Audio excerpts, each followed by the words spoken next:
감사합니다. 지난 오늘까지 사흘 동안 우리 귀한 분들과 함께 또 말씀 나누게 돼서 참 기쁩니다. 그리고 작은 교회라는 표현이 적절하지 않다. 저 스스로 어떻게 표현해야 될지 저도 모르겠지만 교회는 크고 작은 교회는 없습니다. 이 세상에.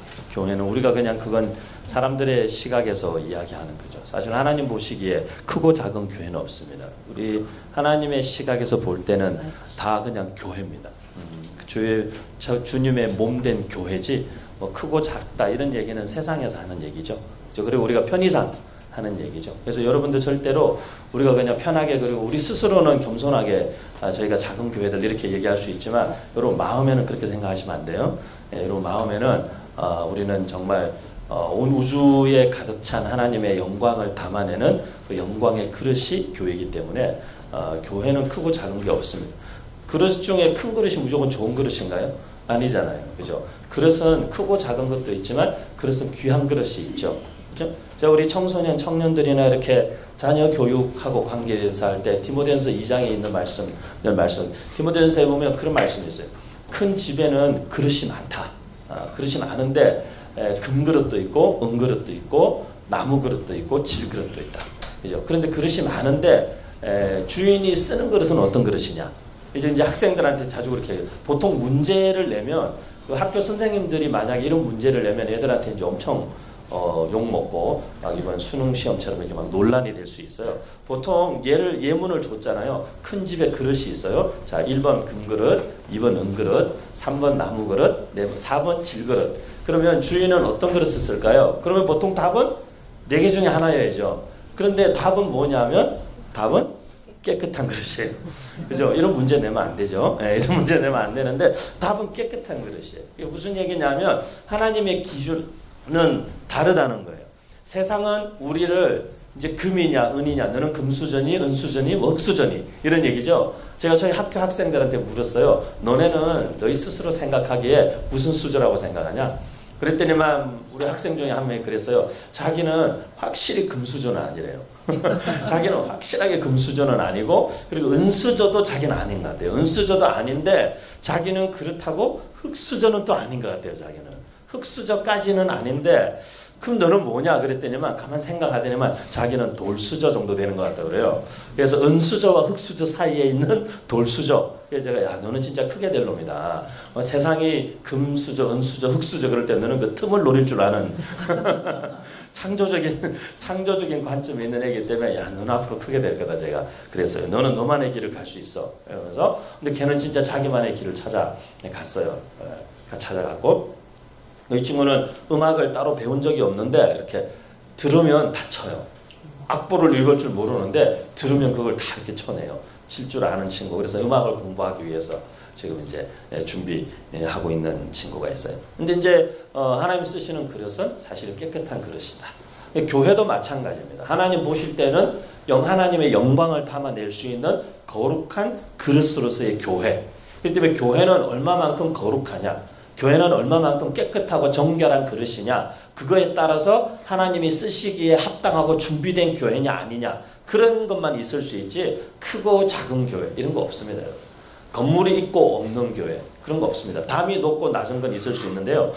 건물이 있고 없고 이런 거는 없습니다. 담이 낮은 교회 좋더라고요. 담이 낮은 교회 도둑님들이 잘 들어오실 텐데 근데 그런 분들이 와서 예수님 믿는 교회 되기를 축복합니다 여러분. 근데 뭐 문턱이 없는 교회 뭐 이런 괜찮은 것 같아요. 그죠? 근데 그런 게 본질이 아니에요. 크고 작고 그런 게 본질이 아니죠.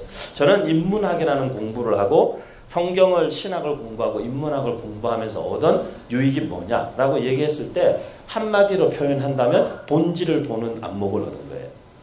세상 모든 문제에 있어서 본질적인 게 뭔가 그걸 계속 고민할 줄 아는 생각의 어떤 구조와 그리고 그 본질을 파악하고 찾아낼 수 있는 어떤 시각 그런 것들이 갖추어지기 시작했다라는 게 말씀을 공부하고 인문학이라는 걸 공부하면서 얻은 유익이에요. 그래서 비본질적인 것들 때문에 내 삶이 일희일비하지 않는 거죠.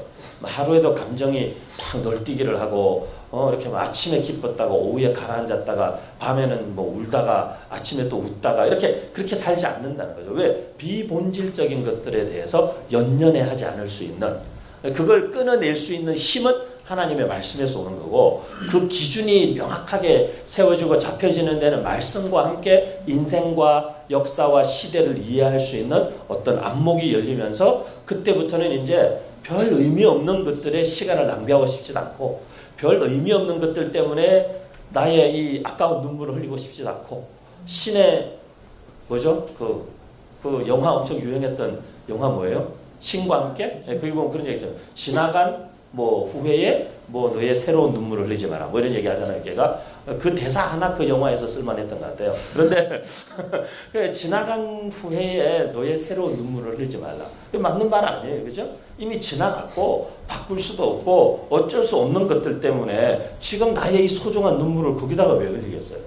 그죠? 정말 사랑과 미래와 내 앞날을 위해서 이 눈물 한 방울 흘려도 아까운데, 지나간 일 때문에 계속 그러고 있는 것은 성경적이지도 않아요. 우리 존재 자체에 대해서 말씀이 분명히 고린도서 5장 17절에도 보라, 이전 것은 지나갔으니 보라, 새 것이 되었도다.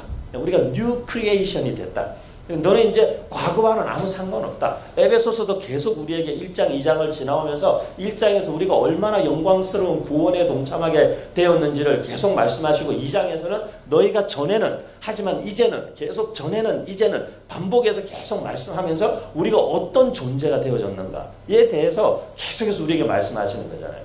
예수 믿는 사람은 사실은 조금, 물론 요즘 우리 한국 교회는 그런 분들이 너무 많아서 문제긴 한데요, 예수 믿는 사람은 조금 뻔뻔스러워야 돼요.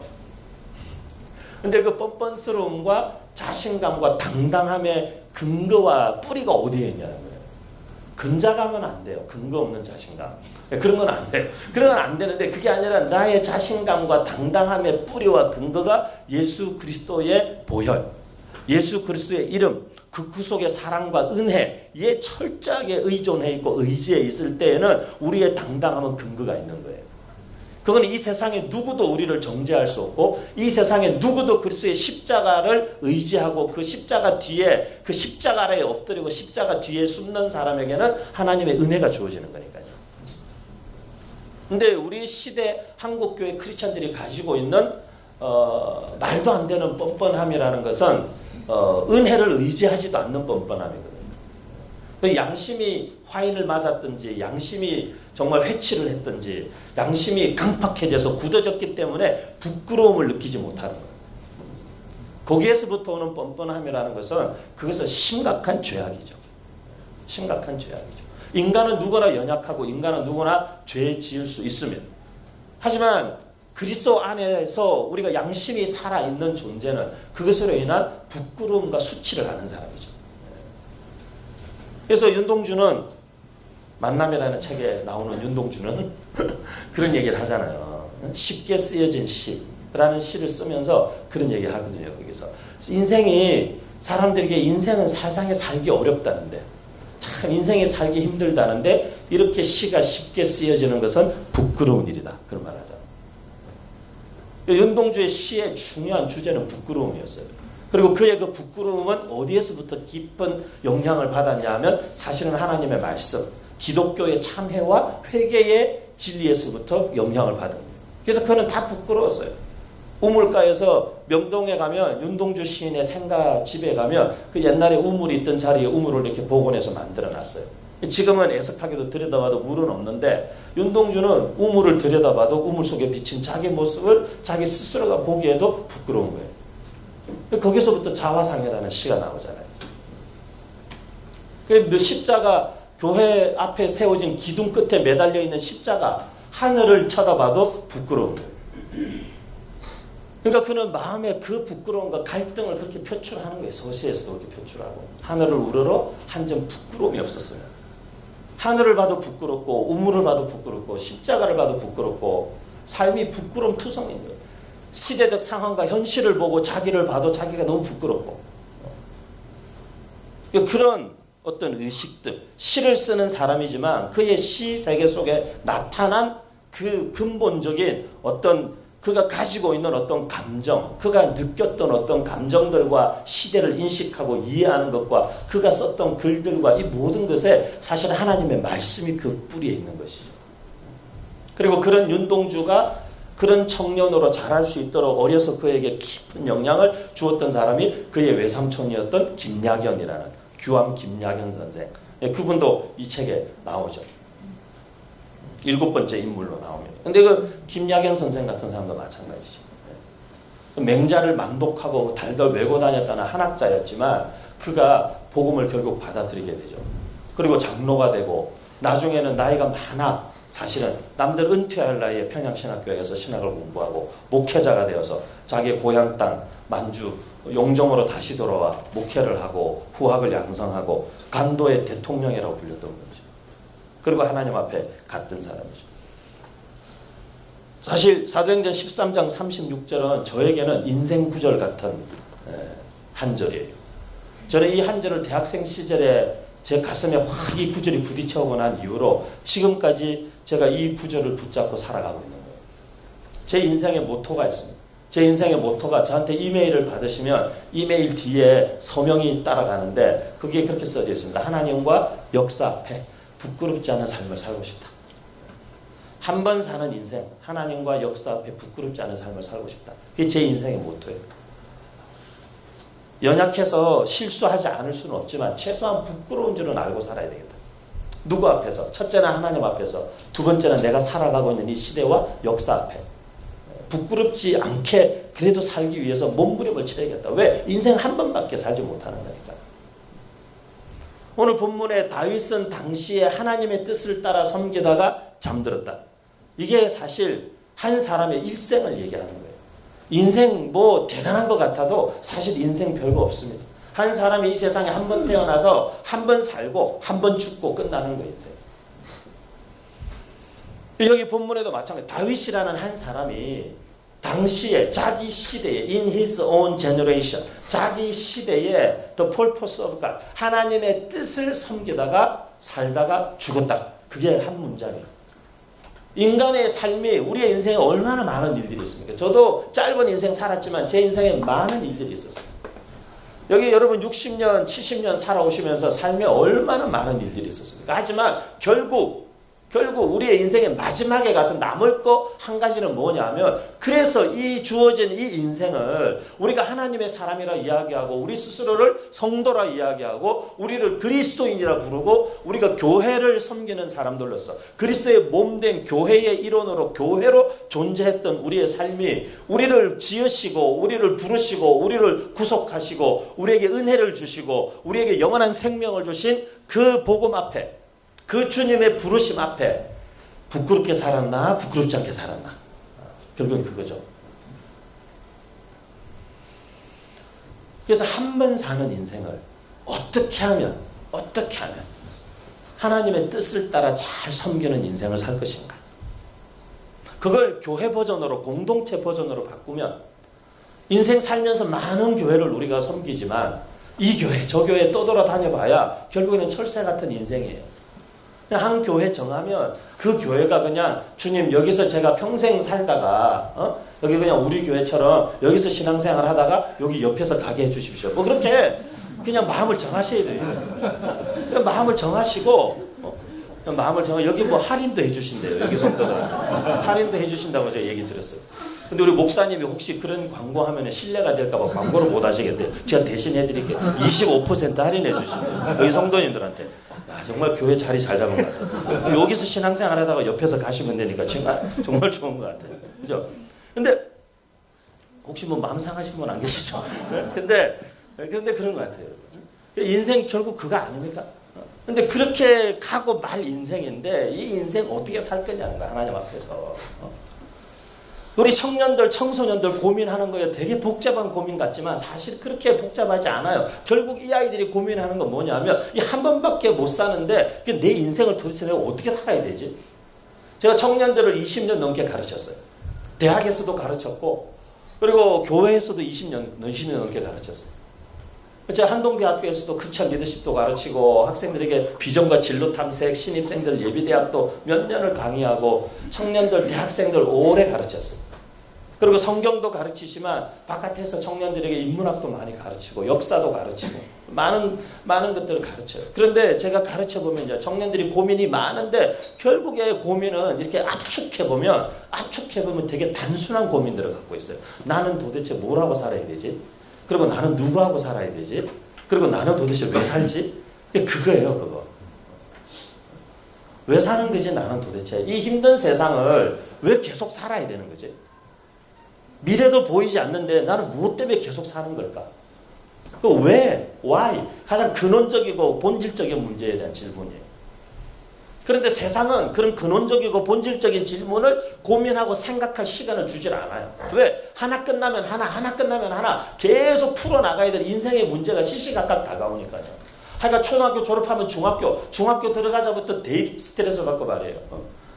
생활기록부 관리해야 된다 그러고 이렇게 또 고등학교 좋은 데 가려면 하여간 관리 잘해야 된다 그러고 요즘에 무슨 스카이캐슬인지 무슨 드라마 보니까 돈을 10억 몇십억을 줘가면서 중학교 때부터 관리해서 걔들을 보내겠다. 제가 물어보니까 그게 조금 과장된 면은 있지만 제가 강남에 지금 16년 있으면서 보니까요. 그 중에 제가 볼 때 한 60, 70%는 진실이에요. 현실이에요, 실제. 근데 여러분 그게 나오는 애들 보셨지만 그래서 누가 행복합니까? 그래서 애들이 행복합니까? 그래서 부모가 행복합니까? 누가 행복합니까? 아무도 행복하지 않아요. 누가 제일 행복한 줄 아세요? 공부 안 하고 노는 애들이 제일 행복해요. 부모는 속이 다 터지겠지만. 우리가 바라는 게 뭡니까? 부모로서. 자식이 행복한 거 아니에요? 그 왜 애를 그렇게 힘들게 하시는 거예요? 애들 행복하게 살게 해주세요. 지금 시대는요. 행복하게 어떤 상황에도 불구하고 행복하고 즐겁게 살 줄 아는 능력을 가진 사람이 최고의 인재입니다. 지금 시대가 그걸 원하고 있어요. 남들하고 똑같은 생각하는 애들 아무도 원치 않아요. 회사도 그런 애들 원치 않아요. 남들이 하지 않는 기발한 발상을 하고 남들이 보지 못하는 다른 면을 보고 그런 인재들을 이 시대가 원해요. 이 시대가 원해요. 제 제자 중에 작가인 친구가 있는데 논술 학원에서 가르쳐요. 그리고 학생들 이렇게 자기소개서나 이런 거 그런 거 이제 이 입시철 되면 또 봐주고 그런 거 예를 들면 아르바이트도 들어오고 작가니까 글 쓰는 작가니까 들어온다고 그래요. 근데 자기가 쓴 자기소개서 내용을 자기도 모른대요. 그래서 잘 캐보면 엄마가 써줬대요. 엄마가 써줬대요. 자기 안 썼대요. 얼마 전에 누가 논술 시험 봤는데 학생 2명이 똑같은 답을 적었대요. 주관식 논술을. 토시 하나 안 틀리고. 보니까 둘이 같은 학원 다니는 거예요. 정답을 그대로 외워가지고 토시 하나 안 틀리고 똑같이 쓴 거예요. 논술을. 자기 생각을 쓰지 않은 거예요. 근데 왜 애들이 자기 생각을 하지 않을까요? 제가 중고등학생들 가만히 이렇게 부모님들이 자식들 키우는 걸 쭉 지켜보니까 다른 여기는 모르겠습니다. 제가 보니까 강남에 있는 엄마들이 애들한테 제일 많이 하는 말이 있어요. 그게 뭐냐면 너는 아무 생각하지 말고 공부만 해. 이러더라고요. 근데 진짜 애들이 아무 생각을 안 해요. 생각 안 하고 공부만 해요. 그러니까 그런 애들이 대학 오면 어떻게 되는 줄 아세요? 걔네들한테 제가 어려운 질문을 하잖아요. 너는 왜 사니? 너는 네 인생의 제일 소중한 가치가 뭐야? 너는 어떤 일을 할 때 제일 보람을 느끼고 어떤 일을 할 때 네가 제일 행복해? 모르겠대요. 왜 모르냐? 그런 걸 고민하거나 생각해 본 적이 없대요. 해본 적이 없대요. 그래서 그냥 생각을 좀 해봐. 그러니까 생각하기 싫대요, 이제는. 왜냐니까 그런 거 생각하면 골치가 아프대요. 그냥 굴러가는 대로 되는 대로 사는 게 제일 낫대요, 차라리. 근데 우리가 자녀들을 중고등학교 시절에 학원을 보내고 과외를 시키고 이놈들 대학 가도록 우리는 도와준다고 도와주지만 그런 아이들이 되기를 원해서 그렇게 한 거예요, 우리가? 이 한 번밖에 살지 못하는 인생을 왜 사는지도 모르고 인생의 보람, 가치 그런 거 생각하기 싫고 생각해 본 적 없고 여러분 제가 청년사역 20년 했습니다. 25년 청년들과 함께 한 세월이 25년입니다. 제 말을 믿으세요, 여러분. 나중에 후회합니다. 여러분도 후회하고 자식도 후회합니다. 후회합니다. 인생 한 번 살아요. 한 번.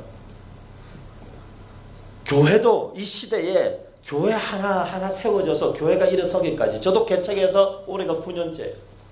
지금은 현직 목회는 작년 연말로 제가 마감하고 외부 사역이 너무 많아서 주일날도 지금도 앞으로 한 2달, 3달 가까이 주일 일정도 다 차 있어서 저희 교회로 갈 수가 없어요.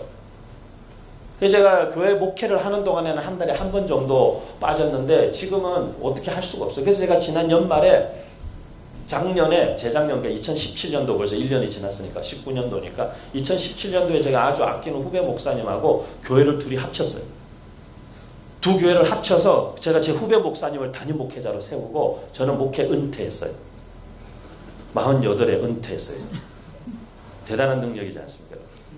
그래서 은퇴했어요. 그리고 저는 외부 사역만 해요. 바깥에 집회하고 강의하고 다른 교회 가서 말씀 전하고 지난 한 20년 넘는 제 사역 경험 중에 큰 대형교회도 있어봤고 중형교회도 있어봤고 담임 목회도 해봤고 개척도 해봤고 선교단체 일도 해봤고 또 이민교회도 경험해봤고 한국교회도 다양하게 경험해보고 다 했기 때문에 그 경험들을 한 20여 년 사역 경험을 통틀어서 교회들을 돕고 다음 세대 사역들을 소위 말하면 컨설팅하고 돕는 일들을 전국에 다니면서 하고 있는 거예요. 해외 이민교회들까지도.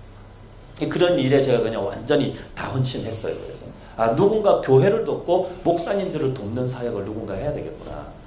그 일에 대한 부담감 때문에 결국 나섰어요.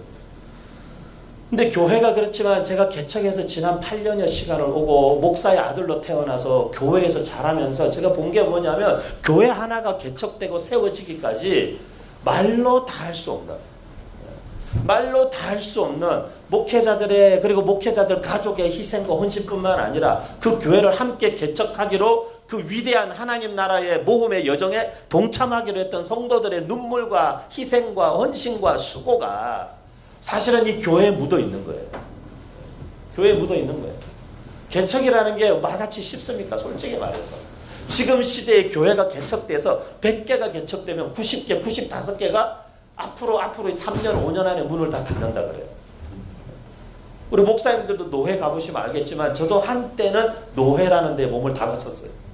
근데 노회 가면 매 노회마다 그냥 교회 폐쇄 신고 새로 개척된 교회도 있지만 문 닫는 교회도 매 노회마다 있어요. 매. 그러니까 계속 개척되고 계속 문 닫고 그렇게 많은 교회들이 개척되고 교단들이 개척 운동을 하고 이렇게 하는데도요. 교회 숫자는 똑같아요. 왜? 세우는 만큼 또 계속 문 닫고 있기 때문에. 그러면 여러분 교회가 몇 년이 됐든 우리 내 교회, 운정은혜교회, 다미나정교회, 우리 교회, 새물길 교회 다 외웠습니다. 사흘 만에 겨우 외웠습니다. 내 교회, 이 내 교회, 여러분 교회가 몇 년이 됐든지 간에 여러분 교회를 소중하게 생각하세요. 목회자들이 그 교회를 개척할 때도요, 목회자들에게도 쉽지 않은 도전이에요. 저 강남에서 빈털터리로 개척했어요. 저 그 전에 강남의 어느 교회 담임 목사였어요. 대우 잘 받았어요. 강남에 30몇 평짜리 사택 주고 자동차 주고 사례비 많이 받았어요. 사례비. 근데 제가 그걸 다 놓고 빈손으로 돈 한 푼 없이 우리 가족들과 함께 집도 없이 예배드릴 장소도 없어 그렇게 개척했어요. 저 1년 9개월 동안 집이 없었어요. 교회 사택에서 나오면서 이사침센터에 짐 다 맡겼는데 1년 9개월 만에 이사침센터에서 찾았어요. 그 1년 9개월을 여행 가방 3개, 저 하나, 와이프 하나, 아들 하나, 식구가 셋이길래 망정이지 6명이서 어떡할 뻔했어요. 가방 하나씩 캐리어 3개 끌고 1년 9개월 살았어요. 1년 반 동안 사람이라고는 단돈 1원도 받지 않았어요. 우리 목사님들하고 대화 나눴지만 무슨 제가 그렇다고 해서 우리 교회가 무슨 어려웠고 그러지 않았어요. 개척 시작하고 얼마 안 된 사람들이 많이 모였어요. 그리고 강남에 있는 젊은이들이고 성도들이어서 헌금도 넉넉하게 하시고 교회 재정이 있었어요. 근데 진짜 문제는 뭐냐면 제가 개척한다니까 저하고 함께 하겠다는 후배 사역자들이 와가지고 저희가 개척할 때 사역자가 7명이었어요. 교인 하나도 없는데 목사 4세, 전도사 3이었어요. 교인보다 더 많았어요. 교인보다 더 많았어요. 그러니까 뭐 누구를 월급 주고 누구를 안 줍니까? 헌금이 얼마가 들어오든 간에. 그러니까 우리 다 약속했어요. 기본 1년 우리 사례비 안 받자. 교회 헌금 얼마 들어온다 우리 다 가져가면 끝이다 끝. 그러니까 1년이다 1년. 1년 뒤에 전도사님부터 월급 준다 전도사님부터. 그 뒤에도 하여간 교회 형편 어려우면 담임 목사인 제가 항상 제일 늦게 받는 거예요. 우리 목사님이 그거 제가 이거 교육을 잘 시켜야 되는구나. 제가 그렇게 했더니 그다음부터는 당연히 그렇게 하는 줄 알고 저한테 늘 얘기해요. 우리 목사님이 당당하게 얘기해요. 목사님 이번 달에 조금 재정이 쫓겨서 목사님은 다음 달에 받으시겠습니다. 알았다고 못하겠어요. 부목사님 그러는데 담임 목사 힘이 있습니까? 알겠다고 그냥. 우리 전사님들부터 파트 전사님들부터 다 파트 전사님들도 개척교회인데 한 달에 100만 원씩 그냥.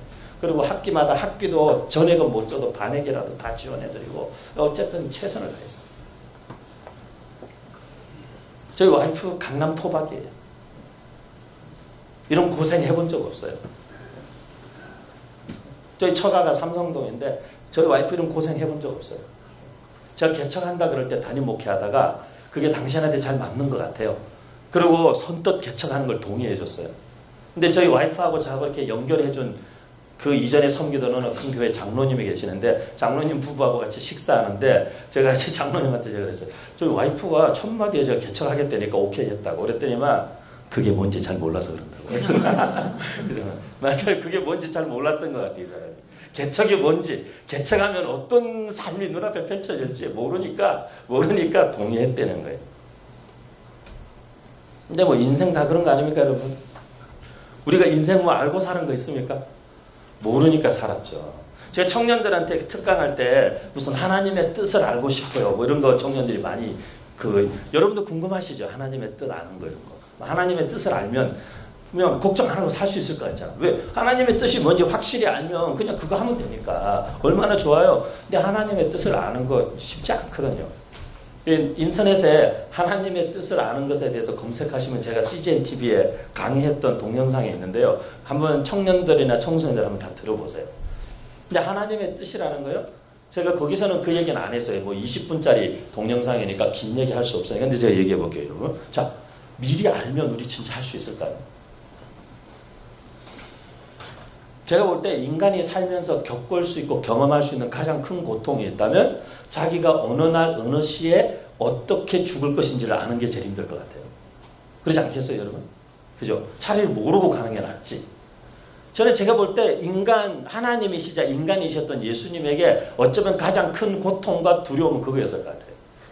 어느 날 어느 시에 어떤 방법으로 자기가 죽을 것을 아셨다는 거.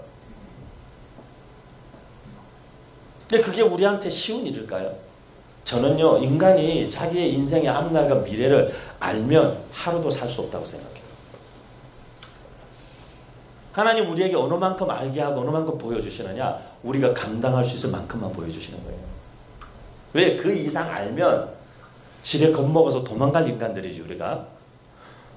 포기할 인간들이지 그걸 살아낼 사람들이 아니에요. 우리가 사실.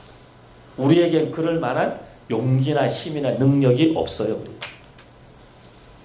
그렇기 때문에 하나님께서 우리에게 항상 한 걸음씩 요만큼씩 보여주시는 거예요. 거기까지 가면 거기서 또 그 다음을 보여주시는 거예요. 여기까지 왔나? 수고했다. 여기까지 오느라 고생했네. 자 이제 여기서 다음은 여기다. 저기까지 가자. 내가 같이 가줄게. 내가 같이 가줄게. 내가 도와줄 테니까. 내가 함께 가줄 테니까. 내가 앞서갈 테니까. 같이 가자. 손잡고 가자. 그리고 우리를 한 걸음 한 걸음 인도해 주시는 거죠. 그게 사실 알고 가는 게 아니라 인도하심을 받으면서 가는 거예요.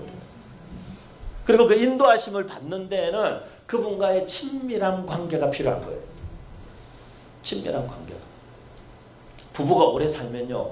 아무리 미워도 알아요. 그 인간이 뭘 좋아하고 뭘 싫어하는지. 그래서 싫어하는 걸 가지고 괴롭힐 줄도 알아요. 우리가. 그죠? 그거 싫어하는 줄 아니까. 그러니까 오랜 관계성을 맺는다는 것. 그게 사실은 제일 무서운 거예요. 그게 제일 무서운 거예요. 근데 우리가 중요한 건 청년들도 그러고 청소년들도 그러고 중요한 건 뭐냐면 하나님하고 친하진 않은데 하나님의 뜻은 되게 알고 싶어요. 근데 무슨 이야기냐면 불가능하다는 거예요. 불가능하다는 거예요. 하나님의 뜻을 알고 싶으면 하나님과 친하게 지내야 돼요. 친하게 지내면 알게 되거든. 그분이 뭘 좋아하시는지, 그분이 뭘 싫어하시는지. 아, 그분이 이런 거에 민감하시구나. 아, 그분이 이런 걸 불편하게 생각하시는구나. 아, 그분이 이런 거에 대해서는 기뻐하시지 않는구나. 이거 엄청 기뻐하시네. 이걸 알 수 있을 만큼 하나님과 친하게 지내면 돼요. 그분과 친밀하게 지내면 사실은 인도하심을 받을 수 있어요. 인도하심. 근데 우리는 하나님하고 가깝지는 않은데 하나님의 뜻은 알기를 원하는 이런 되게 모순적인 신앙을 갖고 있는 거죠. 알고 싶어 하지 말고 그분의 뜻을 알고 싶어 하지 말고 그분을 알면 그분의 뜻은 이해되어지기 시작해요. 그래서 하나님을 아는 것이 중요하죠. 교회도 마찬가지입니다. 우리 시대의 교회가 결국 한 공동체가 이렇게 세워지는 데에는 많은 사람들의 희생과 눈물과 수고와 땀이 거기에 들어가 있어요. 재정적인 희생도 누군가는 했어야만 하고 지금도 하고 있을 것이고. 근데 그런 교회가 하나가 세워진다는 것이 얼마나 힘든 일이고 얼마나 쉽지 않은 일이고 그렇기에 그만큼 얼마나 의미 있고 보람이 있고 영광스러운 그리스도의 몸된 교회가 지체가 세워지는 것이기 때문에 그 수고와 우리의 희생과 우리의 헌신이 의미가 있고 가치가 있죠. 충분히. 그런데 그런 교회가 한 번 세워져서 교회가 견고하게 든든하게 성장하고 세워지는 것이 우리 시대에 특히 얼마나 힘든 일인데 그런 교회를 우리가 쉽게 생각할 수는 없잖아요. 우리가 왜 지금 이 시대에 굳이 개척된 교회에 와서 신앙생활을 하고 있을까? 왜 큰 교회도 많은데 저는 외부의 집회나 강의를 많이 다니니까 소위 말해서 대형 교회도 가고 다 가니까요. 제가 한 번도 여러분 아시는 서빙고의 온누리교회에 설교하러 갔는데 거기서 그냥 뭐 대예배실도 아니고 그 지하에 있는 그 예배실에서 모여서 이렇게 예배하는데 그게 설교하러 갔는데 제가 설교하러 가고 나오면서 차 타고 이렇게 집으로 오는 길에 제가 한 성도가 생각났어요. 우리 교회 한 젊은 성도 가정이. 왜? 그 친구들이 거기 이촌동 살거든요. 그 온누리교회 걸어서 10분도 안 되는 거리에 살거든요. 그런데 저희 교회를 다니거든요. 개척교회를. 저희 아들하고 동갑내기 딸이 있는데 딸 둘이 있는데 그 딸이 친구가 없기 때문에 동갑내기 여자친구들이 없으니까 그거에 대해서 되게 아쉬워하고 자기 그 이촌동에 학교 다니는데 학교 친구들은 거의 다 온누리교회 다니고 충신교회 다니고 충신교회 바로 코앞에 있고 교회 실명 거론하면 안 되나 이렇게 다 녹화를 하셔가지고 그런데 그 형제 가정이 거기를 가지 않고 주일학교도 공간도 제대로 없고 주일날 저희는 점심을 개척해서 8년 지금 9년째 심플교회로 재작년에 교회 합쳐서 심플교회가 됐는데 이름 없는 교회와 우린 교회가 합쳐서 심플교회가 됐는데 9년 동안 교회 점심은 김밥을 먹거든요. 그리고 김밥이 질리면 봉구수 밥버거를 한 번씩 먹고요. 우리가 뭐 교회 요즘 밥 못 먹어서 교회 밥 먹으러 오는 거 아니잖아요. 아까 말씀드린 저는 비본질적인 것에는 교회 돈이고 저의 시간이고 뭐고 별로 쓰고 싶은 생각이 없어요. 저희는 지금 9년째 김밥을 추운 겨울에도 서늘한 김밥 먹는 거예요. 근데 이 친구들 다 살 만큼 사는 친구들이고 그런데 한 사람도 그걸로 불평하는 친구 없어요. 기쁘게. 대신에 저희가 이제 그런 거 하죠. 이렇게 크리스마스나 이렇게 1년에 한 몇 번 팟럭 같은 걸 하죠. 성도들이 이렇게 음식 한두 가지 다 준비해가지고 지난 크리스마스 때도 했는데요. 엄청 그냥 여기서부터 저기 끝까지 테이블 하여간 1년에 한 번 먹는 거 잘 먹으려고 그러는지 어마어마하게 해와가지고 1년에 한 번 그냥 그때 다 먹고 그 다음에 다 김밥을 먹는 거예요. 그러다가 뭐 자기 아이가 누구 돌이다 뭐 자기 생일이다 그래서 한번 쏘고 싶다 그러면 성도들한테 뭐 피자 치킨 이런 거 그냥 시켜가지고 쫙 다 소그룹마다 다 돌리는 거예요. 제가 우리 청년들한테 우리 주로 다 30대들이니까 30대 중반에서 40대 중반까지 제가 제일 나이 많아요 저희 교회에서. 그러니까 제가 얘기하죠. 야 우리가 요즘에 못 먹고 사냐? 우리 요즘에 너무 많이 먹어서 탓 아니냐? 근데 교회 와서 뭘 또 그렇게 먹는데 목숨 거냐? 그러니까 교회는 그냥 어쨌든 이름을 제가 심플로 한 데는 다 숨은 뜻이 있어요. 먹는 것도 심플하게, 예수 믿는 것도 심플하게, 생활도 심플하게, 집에 너저분하게 지저분하게 많이 갖다 놓지 말라고 아이가. 그리고 예수 믿는 사람들은 2년에 한 번씩 이사해야 된다고 전세 살면서. 그리고 2년마다 벌어야 된다고 우리는. 아니면 온갖 걸 다 싸집어주고 사니까 천국 가져갈 것도 아닌데 뭘 그렇게 싸집어주고 사냐고. 2년마다 저희 아내의 소원이 뭔지 저희 아내의 소원은 이사 안 하고 한 집에 오래 살아보는 게 소원이에요. 근데 저는 아니라고 2년마다 이사해야 된다고. 왜냐면 그래야 그때 짐을 정리해서 인생의 짐이라도 좀 가벼워지니까요. 이게 인생 한 번 사는 건데 뭘 그렇게 복잡하게. 그러니까 삶도 심플하게. 제자도의 핵심은 심플 라이프. 가라 하시면 가고 멈추라 하시면 멈추고 기도하라 그러면 기도하고 죽으라면 죽고 그거 아닙니까? 예수 믿는 게 뭐 그렇게 복잡하겠어요. 그러니까 신앙생활도 심플하게 교회도 막 복잡하면 안 되니까 심플하게 먹는 것도 심플하게 라이프 스타일도 심플하게 다 심플하게 살자고 그래요. 본질이 그거지. 본질이. 우리 시대의 교회도 왜 지금 시대의 개척교회예요? 왜 지금 시대에 여러분은 담이 낮은 교회, 새물결 교회, 운정은혜교회, 우리 교회라는 교회를 선택하셨나요?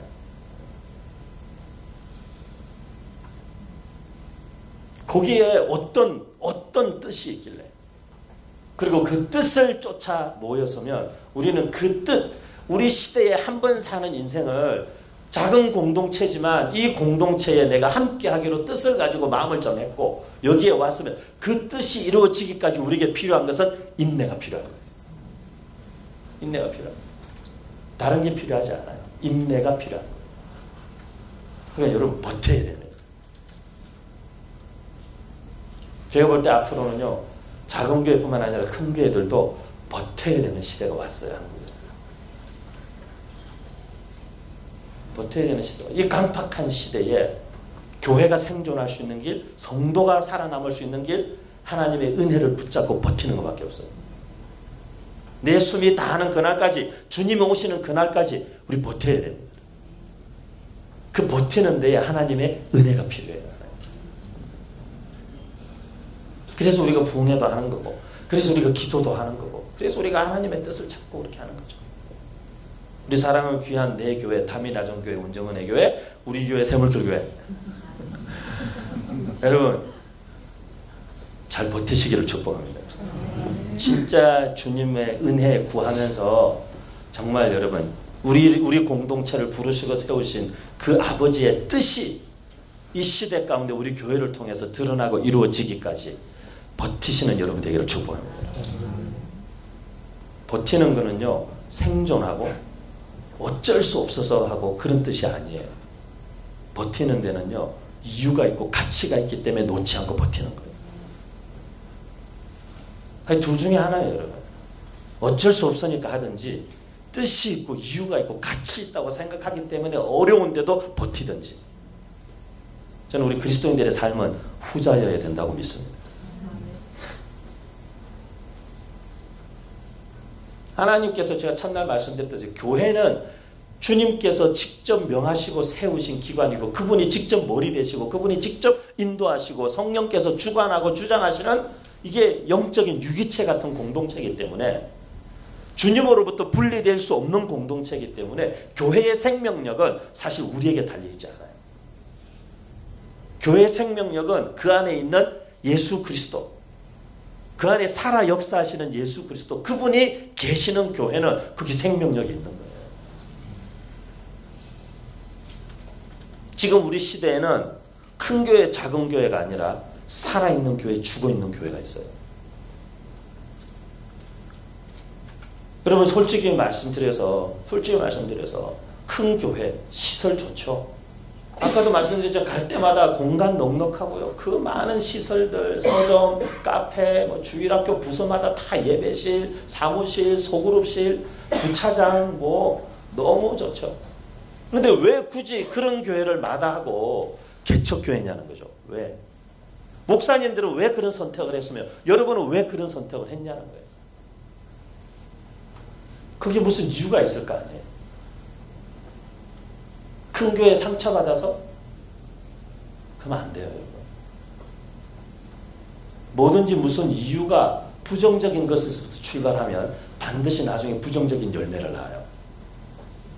무엇에 대한 반작용으로 시작된 운동은 한계가 있어요, 항상. 반작용이 아니라 부르심과 확실한 하나님의 뜻이 있어야 돼요.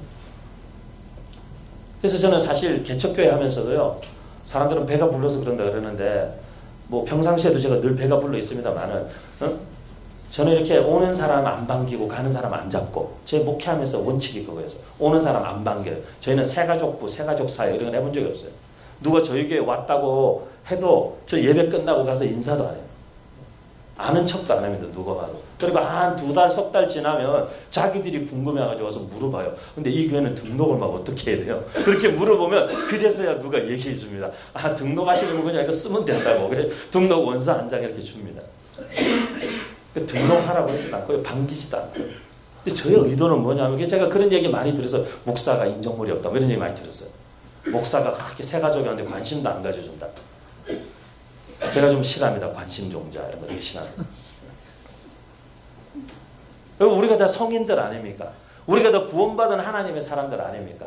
정서적으로 마음적으로 상처가 있고 연약한 사람들이 와서 기도가 필요하면요, 저는 붙잡고 매일이라도 만나서 기도합니다. 뭐 귀신 들리고 어려움 있는 친구도 왔어요. 그 친구에 한 번 만나서 막 2시간, 3시간씩 온 옷이 땀이 타졌도록 붙잡고 기도하고 씨름하고 상담하고 합니다. 그런 거. 하지만 멀쩡한 사람들이, 소위 멀쩡한 사람들이 교회 와가지고 봐주세요, 저 좀 봐주세요, 이건 아니죠. 그럼 자기가 멀쩡하지 않다고 인정을 하든지. 목사님 저 멀쩡하지 않아요. 목사님 저 진짜 많이 아파요. 목사님 저 좀 조금만 봐주세요. 그러면 그거 안 하면 목사 아니죠. 근데 멀쩡한 사람들이 그렇게 하는 거 아니죠. 멀쩡한 사람들은 어디까지나 신앙은 하나님 앞에서의 자기 결단이에요. 신앙의 가장 기초는 하나님 앞에서의 자기 결단이에요. 교회를 선택해도 내가 하나님 앞에서 기도하고 내 결단으로 선택하는 거고, 교회를 떠나도 내가 하나님 앞에서 기도하고 하나님이 분명한 인도하심과 분명한 말씀과 분명한 메시지와 사인으로 떠나는 거고, 와도 자기 결단이어야 되고 가도 하나님 앞에 자기 결단이어야 돼요. 누가 어떻게 해주니까, 어떻게 하니까, 뭐가 좋으니까, 그런 비본질적인 것들로 우리의 신앙을 결정할 수 없어요. 교회를 섬기기로 결정할 수 없어요.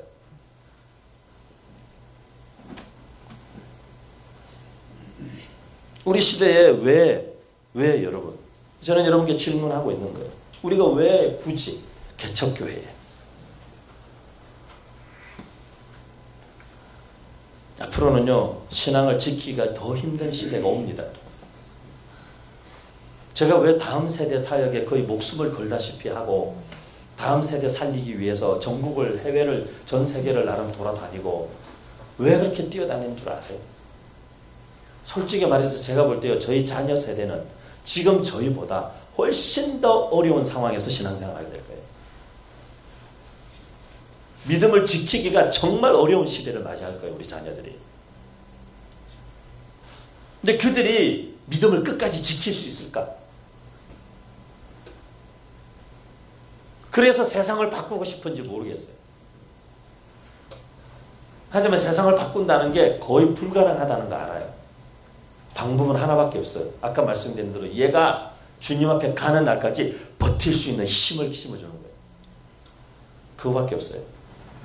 내가 어떤 상황 가운데에서도 믿음을 포기하지 않고 하나님을 따르기로 결단하고 그 길에서 돌아서지 않고 자기의 삶이 다하는 날까지, 아니 주님이 오시는 그날까지 자기의 믿음을 지켜낼 수 있는 믿음의 뿌리가 깊이 내리도록 도와주는 것밖에는 할 수 있는 게 없는 거예요.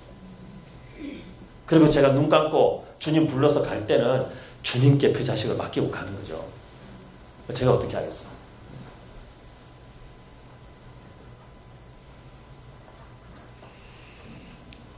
우리와 우리 자녀들과 오늘날 우리 시대의 교회가 자기가 살고 있는 그 시대에 하나님의 뜻을 따라 섬기다가 그냥 없어지고 가는 교회. 저는 그런 교회도 꿈꿔봤어요. 이렇게 성도들하고 이렇게 모여서 개척하는 거죠. 근데 이제 우리가 개척해서 교회가 모이는 이유는 뭐냐면 결국에 없어지기 위해서 모이는 거예요. 그래서 우리 성도들을 한 가정 한 가정 선교사로 다 파송하고 마지막에 교회 문 닫고 저도 선교사로 가는 게 제 꿈이었어요. 어찌 보면 저희 교회 성도들을 제가 다 심플교회로 파송하고 저도 파송 받아서 나왔어요.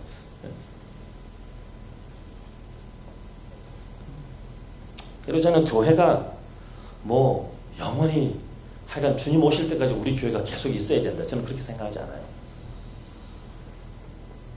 회사들도 회사가 설립됐다가 그 회사가 설립하고 회사가 갖고 있는 기술과 회사가 갖고 있는 생명력이 다하면 회사도 문 닫는 거잖아요. 교회도 이 지역에 교회가 설립됐어요. 우리 교회가 설립될 때 우리가 이런 뜻을 섬기기 위해서 하나님 주신 부담감이 설립했어요. 그 사역들을 우리가 어느 만큼 섬기고 잘 감당했으면 저는 이렇게 구질구질하게, 그런 말 이해하세요? 구질구질하게 이렇게 막 흐지부지하게 끝을 흐리지 말고 어느 순간에 문 딱 그냥 깔끔하게 닫고 우리 이제 할 만큼 한 것 같습니다.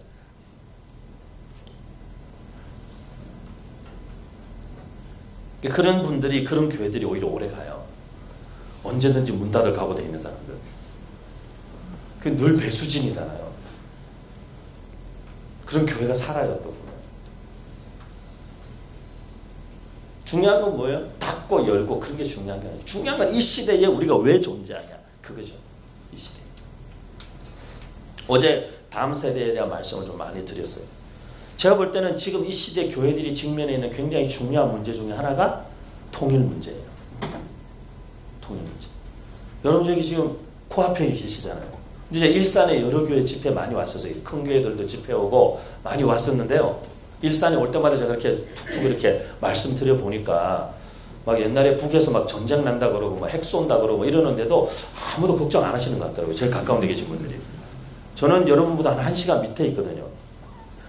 뭐 1시간은 아무 의미가 없습니다만은 그래도 여러분 바로 이렇게 휴전선 코앞에 있는 분들이 너무 안일하신 거 아니에요? 제가 그런 얘기 했을 정도로 별로 다 생각이 없으시더라고요. 바로 코앞에 보이잖아요. 조금만 들어가면 북한이 눈에 보이잖아요. 뭐 지금 우리 정부의 북한 대북 정책 뭐 이런 걸 다 떠나서요. 사람들이 통일해야 되냐 말아야 되냐 그런 얘기 많이 해요. 통일하고 뭐 경제적인 부담이 어쩌고.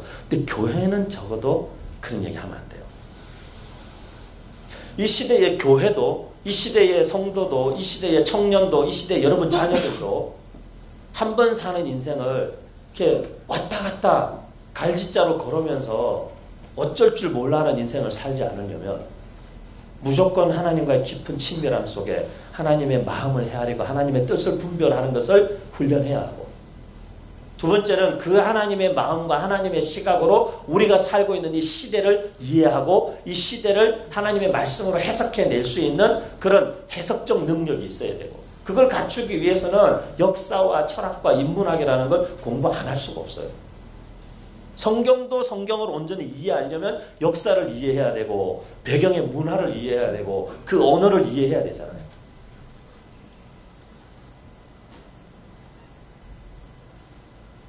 그리고 그걸 살아낼 수 있는 우리 안에 어떤 영적인 에너지가 있어야 돼요. 영적인 힘이 있어야 돼요. 힘. 확고한 믿음에 기초한 그 확신과 그 확신에서부터 나오는 담대함. 자신감과 담대함은 확신에서 오는 거예요. 가정이 화목하고 부모하고 관계가 좋은 아이들이 자신감이 넘치는 이유가 뭔 줄 아세요? 왜냐하면 잘못해도 용서받을 거라는 확신이 있기 때문이에요. 부모가 자녀들을 용서하고 큰 잘못을 했을 때 오히려 용서하고 이해하고 품어주면요, 아이들이 실수했을 때에 딴 데 안 가고 부모에게 옵니다. 우리나라의 청소년 문제가 심각하죠. 1년에 6만 명 넘는 아이들이 학교를 이탈해요. 그런데 그런 청소년 문제, 길거리에 나와 있는 학교도 다니지 않고 집에도 있지 않는 청소년들이 수없이 많아요. 몇만 명씩 해마다 그런 아이들이 생겨나고 있어요. 그런 아이들을 지금 위한 사역이 사실은 그게 정부에서도 되게 골치 아파요. 심지어 저희 같은 학교에도 부탁이 왔어요. 그런 아이들을 위한 학교를 해줄 수 없냐고. 쉽지 않죠. 근데 제가 볼 때는요, 우리나라 청소년 문제 해결할 수 있는 되게 단순한 방법이 있어요. 그것도 본질을 보면 다 보여요. 이러면 됩니다. 제가 한 문장으로 말씀드릴게요. 애들이 제일 힘들고 바깥에서 상처받고 바깥에서 되게 힘든 일을 당했을 때 애들이 제일 가고 싶은 데가 집이고 보고 싶은 사람이 엄마 아빠면 돼요. 그러면 모든 문제는 다 해결돼요. 그런데 애들이 밖에서 사고를 쳤거나 애들이 밖에서 상처를 받거나 애들이 밖에서 어려운 일을 당했는데 엄마는 절대 만나면 안 되겠구나.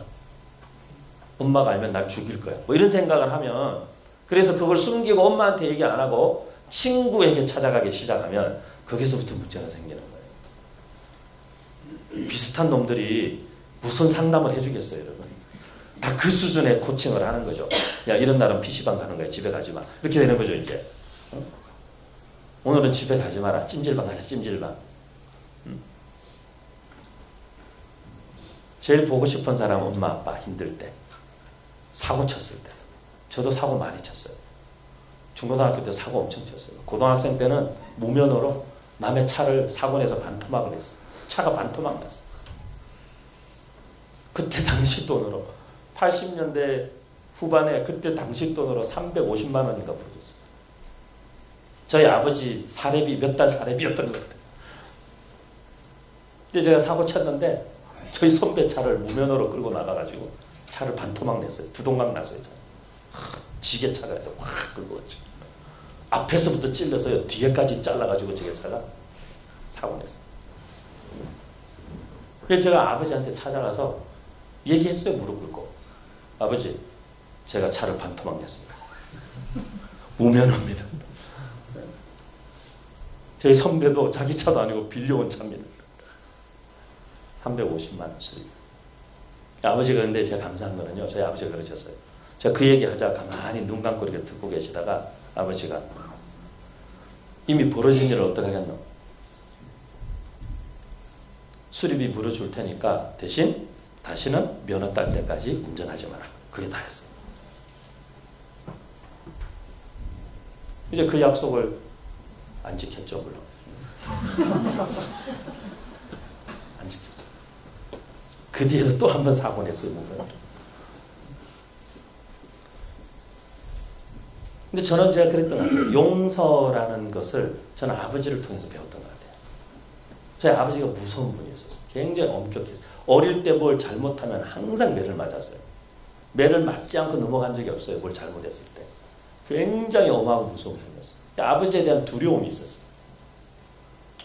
그런데도 제가 중고등학교 시절 질풍노도의 시기를 보내면서 막 정신없이 바깥에서 온갖 짓을 다 하고 살다가 제 스스로의 죄책감을 제가 못 견디는 거예요. 제 스스로 너무 죄책감이 커지면 도저히 못 견디면 제가 어떻게 했냐면 제가 지금 생각해도 신기해요. 제가 어떻게 하냐면 아버지를 찾아갔어요. 제 발로. 그 무서운 아버지를. 왜냐면 제가 그 정도로 못 견딜 정도였어요. 막 죽을 것 같고 그냥 견딜 수 없는 죄책감각이 누적이 되니까 그냥 막 폭발할 것 같고 머리가 다 터질 지경이에요. 그러니까 제가 아버지를 제 발로 찾아갔어요. 그러면 소재에 앉아서 책 보고 계신 아버지를 찾아가서 아버지 앞에 무릎을 꿇고 앉아가지고 아버지는 저를 잘 모르시겠지만 제가 사실 바깥에서는 이런 짓을 하고 다닙니다. 아버지는 꿈에도 생각 못하지. 그래서 제가 그런 얘기를 하면서 막 우는 거예요. 울면서 속을 다 털어놓고 나면 좀 머리가 시원해지고 마음이 편안해지는 거예요. 근데 그렇게 다 털어놓으면 저희 아버지가 이렇게 앉아가지고 가만히 이렇게 책 보고 계시다가 제가 이 얘기를 막 하면 이렇게 눈 감고 가만히 앉아 계세요. 이렇게. 그럼 이제 저는 어릴 때의 경험에 의하면 이제는 쥐어 터지는 일만 남았구나. 뭐 이렇게 이제 생각을 하는데 제가 이렇게 딱 아버지한테 처음 털어놨는데 아버지가 신기하게도 자리에서 이렇게 일어나셔서 저한테 걸어오시더니만 제 머리에 이렇게 손을 얹고 저를 위해서 기도를 해주시는 거예요. 기도를 해주시면서 하나님 이 아들이 자기 스스로의 죄책감을 못 견뎌서 이렇게 고백하는데 하나님이 다 들으신 줄 안다고. 용서해 주시고 아들의 마음에 평강 주시고 그렇게 축복하는 기도를 해주시고는 가서 자라 그러시는 거예요. 저도 너무 얼떨떨한 거죠.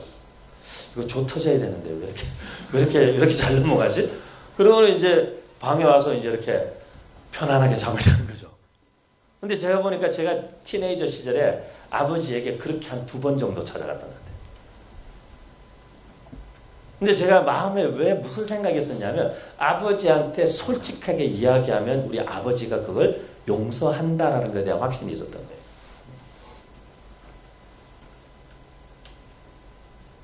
아이들 사실 키우고 다루는 문제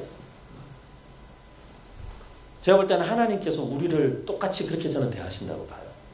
우리 늘 넘어지고 실수투성이고 올 때마다 하나님 앞에 낯들기 어려운 사람들이고 사실 그런 사람들이죠. 근데 하나님이 그걸 하나하나 꼬치꼬치 따지고 묻고 그러지 않으시고 그냥 십자가에서 벌리셨던 예수님의 두 팔처럼 우리를 그 품에 안으시고 네가 온 것만 해도 됐다. 나는. 네가 나한테 왔으니 이제 괜찮다. 이제 괜찮다. 사실 그 은혜가 우리를 살게 하는 거 아닙니까? 그 은혜가.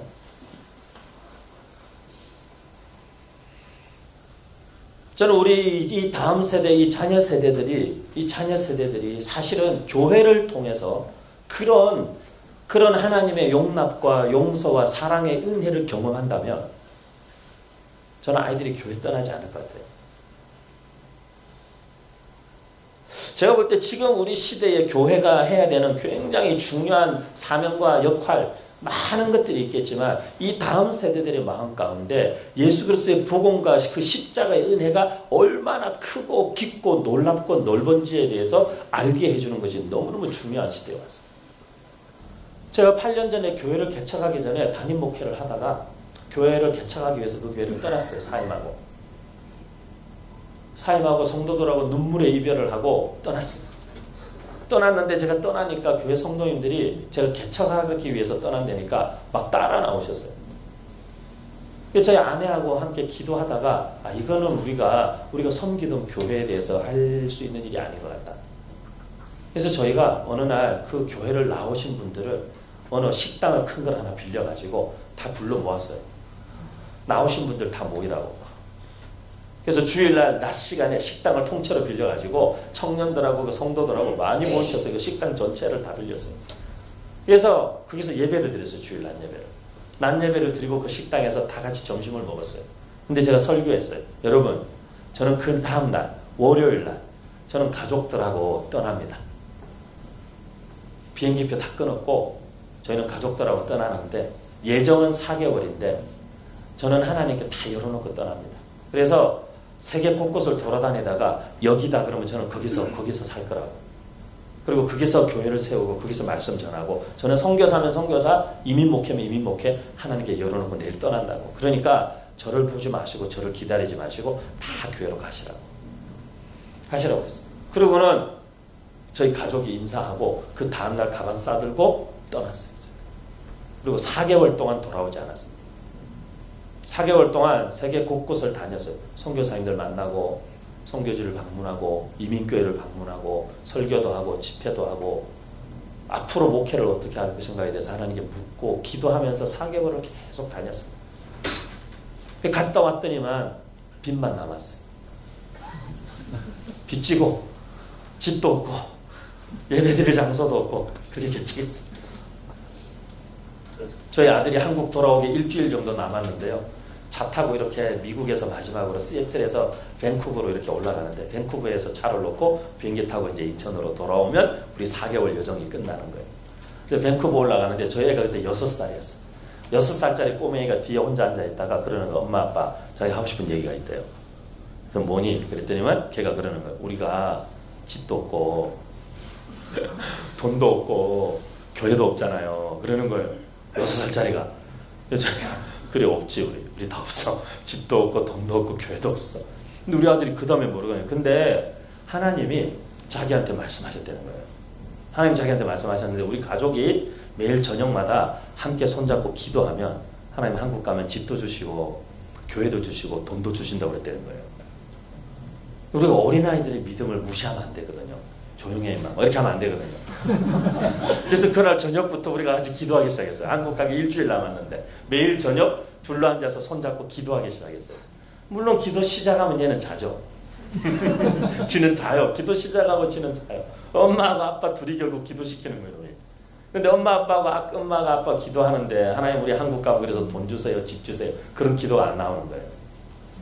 그 4개월 다니면서 만났던 이민교회 어려운 목사님들의 이야기, 사모님들의 눈물, 선교사님들의 어려운 이야기만 생각나서 그분들 위해서만 계속 한 1시간, 2시간 기도하다가 그리고 자는 거죠.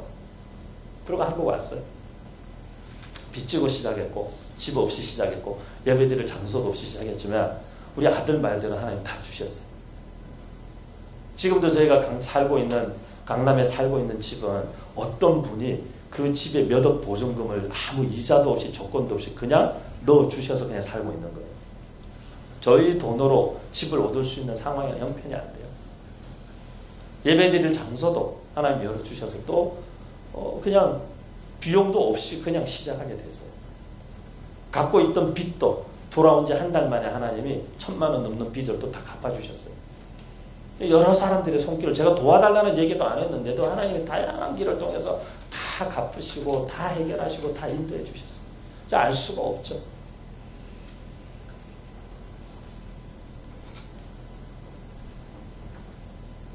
근데 저는 그런 마음이 있어요, 여러분. 우리가 어려운 시대를 살아가면서 앞으로 북한도 또 안아야 되고, 하지만 저는 통일은 우리 다음 세대 아이들을 위해서는 너무너무 중요한 하나님 주신 기회예요, 사실은. 제가 지금 두 번째 책을 쓰고 있는데요, 만난 다음으로. 두 번째 책을 쓰는데 여러분에게 미리 내용을 살짝 알려드리자면, 제가 그게 그런 챕터 중에 한 챕터에 그런 내용이 있어요. 대한민국은 섬이다. 대한민국은 섬이다. 대한민국 섬이라는 생각 해보셨어요? 여러분, 그 나라를 떠나거나 그 지역을 벗어날 때 비행기나 배를 타야 되면 섬인 거예요. 우리 차 타고 다른 나라를 갈 수 없잖아요. 그러니까 우리는 섬이에요, 사실. 삼면이 바다고 위는 철책선과 지뢰밭으로 막혀있는 나라예요. 그게 조그만 반토막 난 나라도 조금, 우리는 6시간만 직진하면 바다에 빠지잖아요. 6시간 갈 때고, 제가 중국 가면 기본 1800km에서 많이 여행할 때는 2500km를 여행해요, 일주일 동안에. 근데 대한민국에서는 1000km를 여행하기가 쉽지 않은 나라예요. 그렇게 중국에서 2000km씩 여행해봐야 중국의 한쪽 기퉁이로 왔다 갔다 한 거예요. 그래서 생각과 사고의 스케일 자체가 좀 달라요. 그래서 사람들의 기질이나. 제가 한국의 청년들을 20년 넘게 가르치면서 본 건 뭐냐면요, 특출하고 영리하고 좋은 친구들이고 재능들이 많고, 그런데 시야가 좁아요. 시야가 좁아요. 그러니까 이거 눈을 확 열어줘야 돼요. 근데 통일이 되면요, 자동차를 타고 유럽까지도 갈 수 있어요. 기차를 타고 러시아하고 유럽, 중국이고 유럽이고 러시아하고 중앙아시아하고 중동까지도 다 갈 수 있어요. 사실은 어마어마하게 넓어진 세상이 우리 아이들의 눈앞에 펼쳐질 거예요. 근데 아까 말씀드렸잖아요. 교회도, 여러분 어떤 교회가 크고 작은 교회로 얘기하자면요, 어떤 교회가 큰 교회인 줄 아세요? 첫날 제가 말씀드린 어떤 교회가 큰 교회라고요? 품은 뜻이 큰 교회가 큰 교회예요. 제가 청년들하고 해보면요, 여기 컵 있잖아요, 컵. 이 컵이 있는데, 제가 그랬어요. 인생은 친구들아, 이 컵에 담긴 물 같거든. 그래서 이거 한번 부으면 다시 못 담는다. 제가 청년들 집회 가면 여기 예배당 아니고 캠프 장소 같은 데 가면 이거 확 부어버려요. 이렇게 애들 보는 데서 이렇게 확 붓고, 얘들아 봐라, 인생이 이런 거다. 너네 아직 어리니까 잘 안 와닿지. 내가 보여줄게. 그리고 확 부어버리는 거야. 인생은 컵에 담긴 물이야. 한 번 부으면 다시 못 담아. 끝이야. 한 번으로 끝이야. 인생에 아쉽고 후회가 많은 거는 두 번 못하니까 그런 거야. 한 번이 끝이야. 예수 믿는다는 게 뭔 줄 아니? 이 인생 예수님 위해서 한번 확 붓고 가는 거예요. 어디다 부을 건지 그래서 신중해야 돼. 기도해야 되고 진짜 하나님의 뜻을 찾아야 돼. 그래서 한 번 사는 인생 하나님께 부어드리고 가는 건데, 제가 뭘 봤냐 하면 사람이라는 게요, 교회도 마찬가지고요, 결국에는 자기가 갖고 있는 그릇 이상의 은혜를 담을 수가 없어요. 제가 아까 말씀드린 그릇이라는 거, 하나님이 쓰시는 그릇이 된다는 거. 우리가 어떤 사람을 보고 그 사람 됨됨이를 이야기할 때 그릇이 크다, 그런 얘기 하잖아요. 저 사람은 그릇이 커, 배포가 크고, 저 사람 품은 뜻이 크고 넓고, 그런 얘기 하죠. 여러분, 간장 종지에는요, 폭포수와 같은 물이 떨어져도 남는 건 간장 종지만한 물이에요. 여기 우리 어린 친구들도 있는데, 여러분 인생에 제일 중요한 게 뭔 줄 알아요? 여러분 인생에 제일 중요한 거는 지금 성적을 많이 내는 것도 중요하지 않고, 여러분 인생에 제일 중요한 것은 앞으로 통일된 한국과 넓은 동북아시아와 유라시아와 온 세계를 품어낼 수 있을 만큼의 마음의 그릇을 갖추는 게 제일 중요합니다. 왜? 그 시대를 살아갈 거기 때문에. 남쪽에 일자리 없어요? 저는 걱정 안 합니다. 왜냐하면 앞으로 일자리는 북쪽에 많이 생길 거예요. 우리 한국교회는 세계 역사에 유례가 없이 목회자가 많이 남는 한국교회예요. 목회자가 몇만 명이 남아요. 한국이. 좀 걱정 안 합니다. 통일되면 북한에 목사님들 엄청 많이 필요해요. 한국교회 많은 교회들이요. 통일되면 북한에 교회 세우겠다고 막 재정 비축하고 교회 세우겠다고 막 지도 펴놓고 막 미리 다 점 찍어놓고 여기 와서 교회 짓겠다고. 그럼 교회만 지으면 됩니까? 목사님들이 가야 되잖아요. 그래서 저는 2만 명이면 3만 명이면 충분하다. 북한 다 커버하기에. 걱정 안 합니다. 경제적인 거 걱정 안 합니다. 하나님의 계산법이 있으니까. 중요한 건 우리가 그 땅을 품어낼 만큼의 가슴을 우리 교회가 가졌냐 가십니다. 저는 여러분들이 이 휴전선 가까운 데 사시면서 저 북쪽을 특히 집이 북향이신 분들은 늘 통일이라는 걸 매일 북쪽을 쳐다볼 때마다 가슴에 좀 품으면 좋겠어요. 제가 청년들한테 얘기했어요. 여러분, 지금 여러분의 가슴팍을 확 열었을 때 그 여러분의 가슴팍에 어떤 단어들이 튀어나올까? 취업, 결혼, 연애, 무슨 뭐 외모 꾸미고 명품 그런 게 아니라 우리 청년들의 진짜 하나님의 사람이라고 불리는 청년들의 가슴팍을 열었을 때 거기에 민족, 역사, 통일, 하나님 나라, 선교 그런 단어들이 튀어나오는 애들이 그릇이 큰 아이들인 거예요. 우리 사랑하는 달미나정교회, 운정은혜교회, 새물결교회, 우리 교회 여러분 교회들에서 좀 배포가 크고 그릇이 넓고 통일시대를 넉넉히 가슴에 담아놓고 앞으로 열린 시대에 열린 미래를 향해서 달려갈 수 있는 준비가 된 하나님의 사람들이 자라고 양육되는 교회가 되기를 축복합니다. 이 가까운 데 있으면서 아이들에게 늘 보여주세요. 얘들아 앞으로 저기를 봐라. 하나님이 아브라함에게 늘 하신 게 그거 아닙니까? 아브라함아 나와봐라. 천막 안에 있지 말고 나와봐라. 그 답답한 천막 안에서 뭐하냐. 아브라함 하늘을 한번 봐. 하늘에 뭐가 보이니? 하나님 별이 보입니다. 그래 그 별을 셀 수 있냐? 아니요.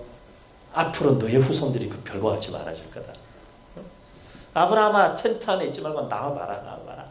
바다에 이 강가에 모래를 봐라. 이 모래알을 셀 수 있냐? 셀 수 없습니다. 앞으로 너의 후손들이 그와 같이 많아질 거다. 하나님은 보이지 않는 히브리서 11장에도 창세기 12장에도 갈 바를 알지 못하고 어디로 가야 할지를 모르고 보이지 않는 그 길을 믿음으로 순종함으로 떠난 아브라함이 언제일까? 어디일까? 하나님 언제까지 떠돌아야 합니까? 언제까지 천막에서 장막에서 하지만 내가 너에게 지시할 땅이 있다. 그리고 너의 후손들이 앞으로 지금 아들 하나 없는 그에게 너의 후손이 저 바다의 모래처럼 하늘의 별처럼 많아질 거다. 하나님이 계속 보여주시는 거예요. 저는 그게 되게 중요하다고 생각해요. 윤동주 시인을 무슨 시인이라고 그러죠? 별의 시인. 윤동주 시인의 시집의 제목이 뭐죠? 하늘과 바람과 별과 시. 이거잖아요. 이게 무슨 얘기예요? 윤동주 시인은 하늘을 봐도 거기서 뭔가 영감을 떠올리고 바람이 싹 스쳐 지나가도 자기 뺨에 그 바람에서 뭔가 영감을 얻고 뭔가 시대를 향한 마음을 읽어내고 하나님의 마음을 느끼고 별을 볼 때도 어머니를 떠올리고 고향을 떠올리고 어머니는 북간도에 계십니다. 그리고 하나님을 떠올리고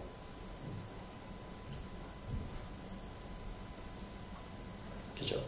이런 상상력, 이런 영적인 상상력 그리고 그 상상력에 이런 어떤 지경들이 휴전선을 넘어가고 바다를 넘어가고 그게 한 번 사는 하나님의 사람들의 마음이고 그러셔야 되는 거예요. 제가 보면요 청년들은 사실 왜 답답한 줄 아세요? 이 아이들이 왜 답답해하는 줄 아세요? 그거는 사실 이 아이들이 가지고 있는 그 마음의 내적 가능성과 하나님 주신 믿음의 잠재력이라는 것은 사실 무한대인데 비해서 우리가 보여주고 제시하는 그릇과 방향과 꿈이 너무 왜소한 거예요. 너무 초라한 거예요. 이 아이들은 가슴 속에 열방을 담아낼 수 있는 아이들인데, 이 청년들이, 이 청소년들이, 이 아이들이 지금도 그 마음에 하나님 나라의 무한한 꿈을 꿀 수 있는 아이들인데, 오로지 보이는 거는 대학, 오로지 보이는 거는 수능 시험 네가 몇 점 더 받아서 얼마나 시험 잘 치고 잘 패스할 건가, 그 정도밖에 아이들의 동기부여가 안 되니까 사실은 아이들이 꿈이 죽는 거예요. 꿈꾸지 않는 거예요. 더 이상 상상하지 않는 거예요. 더 이상 도전하지 않는 거예요. 하나님 만나면 우리 삶에 일어나는 가장 크고 많은 변화 중에 하나가 뭡니까? 없던 꿈이 생기는 거잖아요. 나도 주님 위해서 이제 이렇게 한번 살아보고 싶어요. 죽었던 꿈도 살아나는 거 아닙니까? 다시 회복하는 거 아닙니까? 성령이 너에게 임하시면, 말세에 내가 내 영을 너희에게 부어주면 너희의 자녀들이 예언하고 젊은이들이 환상을 보고 노인들조차도 꿈을 꾸게 될 거다.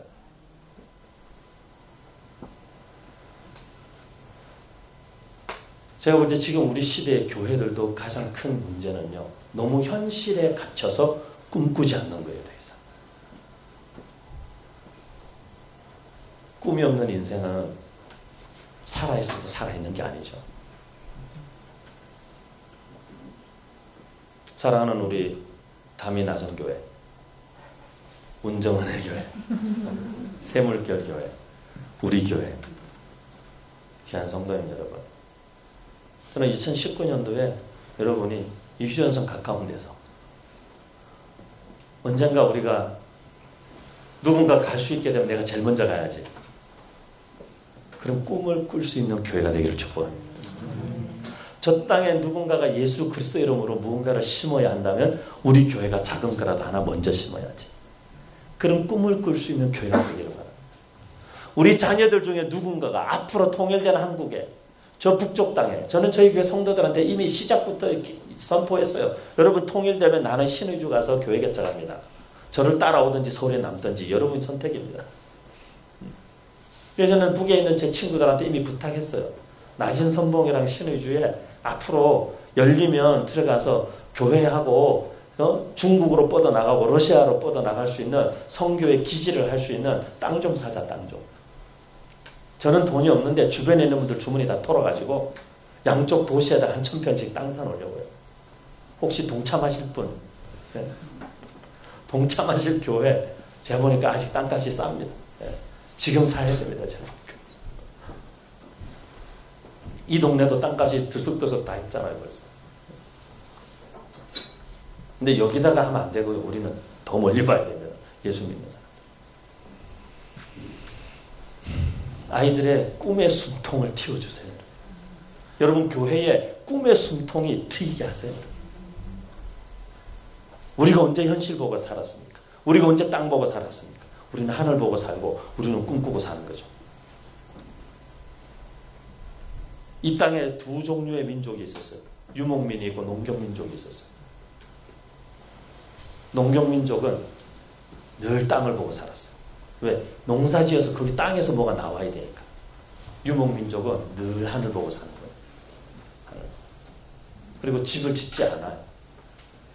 한 군데 머물렀다가 또 장막 다 걷어서 또 가는 거예요. 예수 믿는 사람들은 하나님 나라의 영적 나그네 같은 사람, 영적인 유목민 같은 사람들. 그래서 저는 요즘에는 계속 목사님들 만나면 성도님들은 좀 안 좋아하실 수 있는데 제가 계속 말씀드리고, 교회 짓지 마세요. 언제든지 싸서 들고 갈 수 있는 걸로 하세요.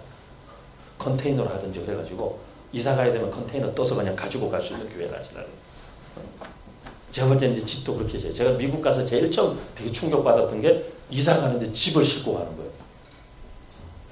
진짜로 집을 싣고. 이렇게 일자로 생긴 듀플렉스 같은 집이 있거든요. 큰 추럭에다가 그대로 얹어가지고 이사 가는데 집채로 싣고 가는 거예요. 이삿짐도 안 싸고 너무 좋더라고요. 집채로 싣고 이사 가는 거예요. 그리고 가서 그 땅에다가 딱 내려놓는 거예요. 또. 그래도 한 4식구, 5식구 살 수 있는 집이더라고요. 사랑하는 우리 이제 내 교회 이름을 다 부르진 않겠습니다만, 귀한 교회 성도 여러분, 교회 여러분, 지금 우리 시대 교회들이 다시 하나님의 꿈을 꿔야 됩니다. 세상 사람들 지금 다 꿈꾸지 못하는 시대를 살고 있어요. 우리 청년들이 꿈꾸지 못하는 시대를 살고 있어요. 근데 교회 와서도 꿈을 꿀 수 없으면, 교회 와서도 현실적인 얘기만 하고, 교회 와서도 매일 세상에서 똑같은 기준을 교회 와서도 계속 듣고, 그럼 우리 아이들은 어디서 그 영혼이 숨을 쉽니까? 교회에서만큼은 아이들이 마음껏 꿈꿔야, 교회에서만큼은 마음껏 꿈꾸고 그 꿈을 위해 기도하고 그 꿈을 위해 하나님께 매달리고, 그런 심정이 우리 아이들의 심령에 살아있어야 돼요. 교회만큼은 적어도 그냥 대차 대조표 놓고 교회가 내년에 뭐 할 건지를 교회 형편 따라서 결정하지 않아야 됩니다. 저희 아버님 목회를 30년 하시고 은퇴하시고 58에 선교사로 나가셨어요. 본인이 개척해서 성전 건축 다 하고 한참 성장하던 교회를 19년째에 원로 목사 안 하겠다고 놓고 선교사로 두 분이 나가셨어요. 그것도 자비량으로. 그런데 저희 아버지 평생 30년 목회하시면서 늘 원칙이 하나 있으셨어요. 예산은 없다. 우리는 결산만 한다. 늘 그러셨어요. 그런데 늘 해마다 결산이 늘어나는 거예요. 제가 보니까 여러분, 많으면 많은 대로 모자라고요. 적으면 적은 대로 모자라요. 이왕지사 모자랄 거 꿈이라도 실컷 꿔봐야죠. 꿈꾸는데 세금을 냅니까? 돈이 듭니까? 그리고 가슴에 꿈이 있어야 버틸 수 있는 겁니다. 버틸 수 있는. 지금 우리 시대의 교회가 꿈꾸지 못하는 시대에 교회라도 꿈을 꿔야 됩니다. 교회 오면 꿈꿀 수 있어야 됩니다. 어려운 시대를 살고 있지만 여러분, 이 시대의 교회들이 청년들이 오면 꿈꿀 수 있는 교회, 통일한국을 꿈꾸는 교회, 이 지역에 있는 동안에 한 번밖에 살지 못하는 짧은 인생 이 교회 만나서 이 교회에서 하나님이 기뻐하시는 그 하나님의 뜻을 온전히 섬기고 하나님 앞에 가고 싶은 그 사명, 그 꿈을 품은 마음, 그런 성도들의 만남과 그 교제의 현장, 그곳이 우리 이번에 모이신 귀한 이 내 교회, 그런 교회 현장 정말 되실 수 있기를 진심으로 축복합니다. 사실 제가 우리 신화성 목사님하고도 그런 말씀 대화했는데, 사실은 제가 이 만남으로 부흥회를 하고 싶었어요. 근데 제가 혹시라도 제가 이게 너무 책 팔려고 그러나 이런 오해를 받기 싫어서, 제가 제일 싫어하는 게 책 장사기 때문에 제가 전국에 집회를 다니는데 제가 책 들고 돌아다니면 얼마나 많이 팔겠어요. 근데 제가 단 한 곳에서도 책을 판 적이 없어요. 그래서 아예 책을 안 들고 다녀요. 그래서 차에다가 제가 보는 책 말고는 한 권도 엑스트라로 싣고 다니지 않아요. 제가 전국에 돌아다니면서 팔면 아마 벌써 수만 권 팔았을 것 같아요. 안 합니다. 근데 이번에 여러분 교회에서 우리 목사님이 결단하고 이렇게 책을 주문해서 이렇게 하시는 것 감사하고, 사실 이 만남 속에 담긴 많은 하나님의 마음들을 나누고 싶은 마음도 있었는데, 혹시나 어떨까 싶어 교회에 대한 고민들과 교회에 대한 생각들을 지난 3일 동안 짧게나마 나눴습니다. 뭐 이게 제가 하고 싶은 얘기의 전부는 아니니까 다음에 또 불러주시면, 다음에 이렇게 3일 하지 마시고 한 일주일 정도 하시면, 네, 하나님께서 여러분 2019년도에 여러분 각 교회에 정말 꿈을 주시고, 여러분의 마음의 꿈을 주시고, 자녀들도 꿈꾸게 하시고, 그래서 한번 여러분 크고 작고 이런 비본질적인 개념에서 우리가 완전히 벗어나서 정말 하나님이 기뻐하시는 교회로, 우리 시대에 꼭 필요한 교회로, 다음 세대가 양육되고 그들을 통해 하나님 나라가 확장되는 일에 쓰임받는 교회로 귀하게 쓰임받을 수 있는 우리 귀한 교회들 되실 수 있기를 주님의 이름으로 축복합니다. 우리 한번